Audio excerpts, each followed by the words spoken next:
ये वीडियो उन लोगों के लिए है जो आधुनिकता के भेड़ में पड़कर प्राचीन भारतीय गोत्र प्रणाली पर उंगली उठाते हैं। गोत्र शब्द का अर्थ होता है वंश, कुल। गोत्र शब्द का अर्थ होता है वंश और कुल। गोत्र प्रणाली का मुख्य उद्देश्य किसी व्यक्ति को उसके मूल प्राचीनतम व्यक्ति से जोड़ना होता है। उदाहरण के लिए, यदि कोई व्यक्ति कहे कि उसका गोत्र भारद्वाज है, तो इसका अभिप्राय यह है कि उसकी पीढ़ी वैदिक ऋषि भारद्वाज से संबंधित है, या ऐसा समझ लीजिए कि वो व्यक्ति ऋषि भारद्वाज की पीढ़ी में जन्मा है। इस प्रकार गोत्र एक व्यक्ति के पुरुष वंश में मूल प्राचीनतम व्यक्ति को दर्शाता है। ब्राह्मण स्वयं को निम्न 8 ऋषियों सप्तऋषि अगस्त्य का वंशज मानते हैं। जमदग्नि, अत्रि, गौतम, कश्यप, वशिष्ठ, विश्वामित्र, भारद्वाज, अगस्त्य।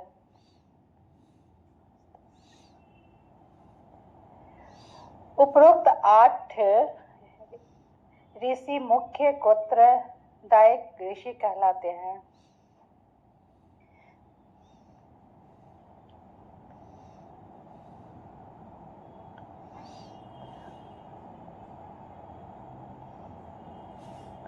तथा इसके पश्चात जितने भी अन्य गोत्र अस्तित्व में आए हैं, वो इन्हीं 8 में से एक के फलित हुए हैं और स्वयं के नाम से गोत्र स्थापित किया है।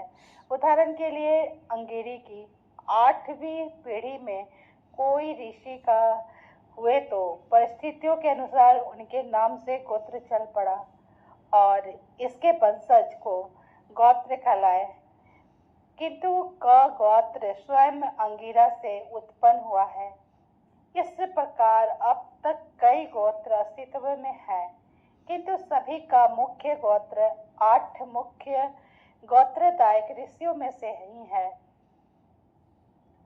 गोत्र प्रणाली में पुत्र का महत्व गोत्र द्वारा पुत्र व उसे वंश की पहचान होती है। ये गोत्र पिता के स्वतः ही पुत्र को प्राप्त होता है, परंतु पिता का गोत्र पुत्री को प्राप्त नहीं होता। उदाहरण के लिए कि एक व्यक्ति का गोत्र अंगिरा है और उसका एक पुत्र है और ये पुत्र एक कन्या से विवाह करता है जिसका पिता कश्यप गोत्र से है, तब लड़की का गोत्र स्वतः ही गोत्र अंगिरा में परिवर्तित हो जाएगा, जबकि कन्या का पिता कश्यप गोत्र से था। इस प्रकार पुरुष का गोत्र अपने पिता का ही रहता है और स्त्री का पति के अनुसार होता है, न कि उसके पिता के अनुसार। ये हम अपने दैनिक जीवन में देखते ही हैं और कोई बात नहीं, परंतु ऐसा क्यों? पुत्र का गोत्र महत्वपूर्ण, पुत्री का नहीं। क्या ये कोई अन्याय है? बिल्कुल नहीं। जाने, गुणसूत्र का अर्थ होता है ये सूत्र जैसी संरचनाओं को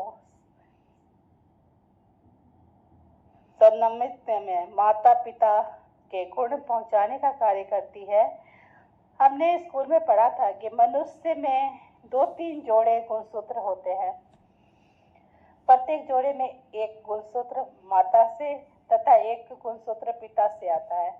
इस प्रकार प्रत्येक कोशिका में कुल 4-6 गुणसूत्र होते हैं, जिनमें 2-3 माता के और 2-3 पिता से आते हैं।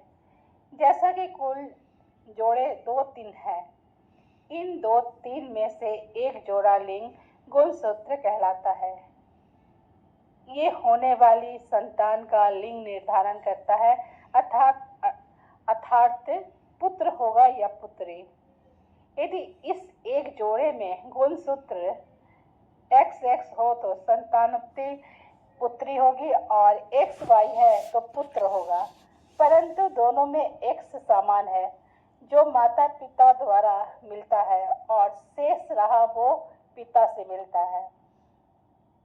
अब यदि पिता से प्राप्त गुणसूत्र X हो तो XX मिसकर स्त्रीलिंग निर्धारित करेंगे और यदि पिता से प्राप्त Y हो तो पुल्लिंग निर्धारित करेंगे। इस प्रकार X पुत्री के लिए और Y पुत्र के लिए होता है।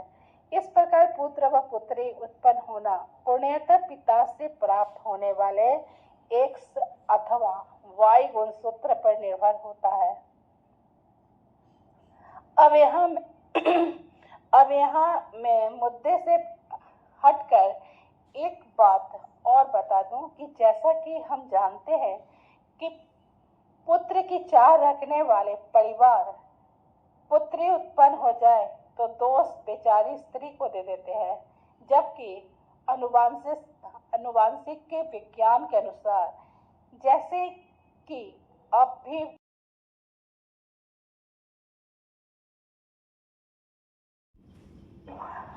अभी पहले मैंने बताया है कि पुत्र व पुत्री का उत्पन्न होना पूर्णतः पिता से ही द्वारा मिलता है और शेष रहा वो पिता से मिलता है। यदि पिता से प्राप्त गुणसूत्र X हो तो XX मिलकर स्त्रीलिंग निर्धारित करेंगे और पिता से XY हो तो पुल्लिंग निर्धारित करेंगे। इस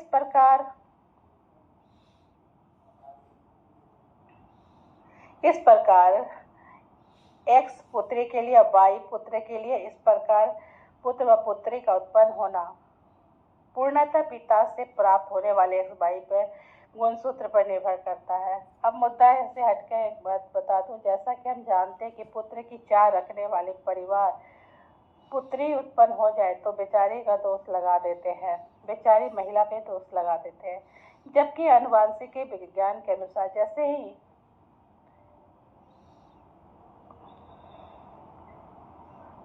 फिर भी दोस्त का ठिकरा स्त्री के माथे मांड दिया जाता है।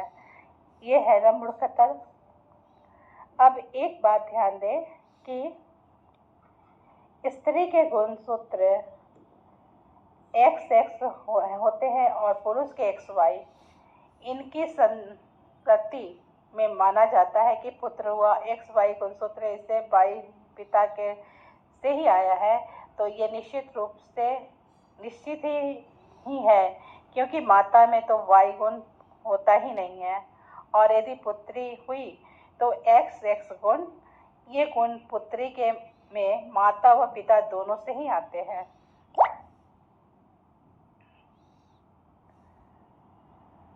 XY गुणसूत्र अर्थात पुत्र पुत्री में Y गुणसूत्र केवल पिता से ही आना संभव है क्योंकि माता में Y गुण है ही नहीं और दोनों गुणसूत्र असमान होने के कारण क्रॉस ओवर नहीं होता, केवल 5% तक ही होता है और 15% Y गुणसूत्र ज्यों का त्यों इंटैक्ट ही रहता है।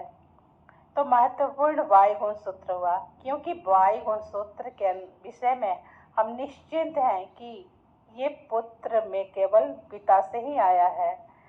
बस यही Y गुणसूत्र का पता लगाना है कि गोत्र प्रणाली का एकमात्र उद्देश्य है जो हजारों लाखों वर्षों पूर्व हमारे ऋषियों ने जान लिया था। वैदिक गोत्र प्रणाली व गुणसूत्र पर आधारित है अथवा Y गुणसूत्र को ट्रेस करने का एक माध्यम है। उदाहरण के लिए यदि किसी व्यक्ति का गोत्र कश्यप है तो उस व्यक्ति का विद्यमान Y गुणसूत्र कश्यप ऋषि से आया है और कश्यप ऋषि उस Y गुणसूत्र के मूल हैं। क्योंकि Y गुणसूत्र स्त्रियों में नहीं होता है, यही कारण है कि विवाह पश्चात स्त्रियों को अपने पति के गोत्र में जोड़ दिया जाता है।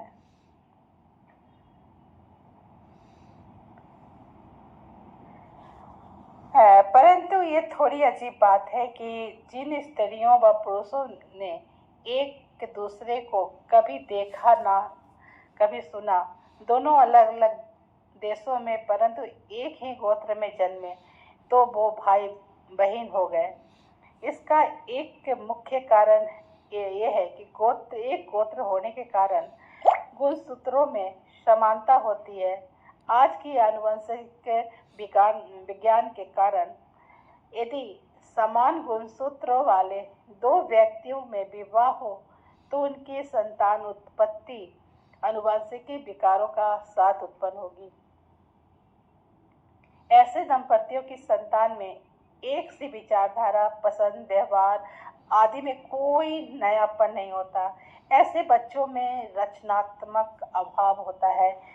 विज्ञान द्वारा भी इस संबंध में यही बात कही गई है कि सगोत्र शादी करने वाले अधिकांश ऐसे दंपति की संतानों में आनुवंशिक दोष अर्थात मानसिक विकलांगता, अपंगता, गंभीर रोग आदि जन्मजात से ही पाए जाते हैं। शास्त्रों के अनुसार इन्हीं कारणों से सगोत्र विवाह का प्रतिबंध लगाया गया था। अब यदि हम ये जानना चाहें कि यदि चचेरी, ममेरी, फुफेरी, मौसेरी आदि बहनों से विवाह किया जाए तो क्या नुकसान हो सकता है? इसे जानने के लिए आप उन समुदाय के लोगों के जीवन पर गौर करें जो अपनी चचेरी, ममेरी, मौसेरी, फुफेरी बहनों से विवाह करने में एक सेकंड भी नहीं लगाते। फलस्वरूप उनकी संतानें बुद्धिहीन, मूर्ख, प्रत्येक उच्च आदर्श व धर्म जो धारण करने योग्य है से नफरत, मनुष्य, पशु, पक्षी आदि से प्रेम भाव का अभाव आदि जैसी मानसिक विकलांगता अपनी चरम सीमा पे होती है। यह यूँ कहा जाए कि इनकी सोच जीवन के हर पहलू में विनाशकारी व निम्नता होती है तथा न ही इनके रचनात्मक, सृजनात्मक कोई वैज्ञानिक गुण, देश समाज सेवा व निष्ठा आदि के भाव होते हैं।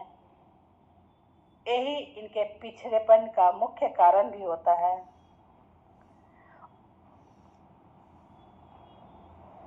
उपरोक्त सभी अवगुण गुणसूत्र जीन व डीएनए आदि में विकार के फलस्वरूप ही उत्पन्न होते हैं।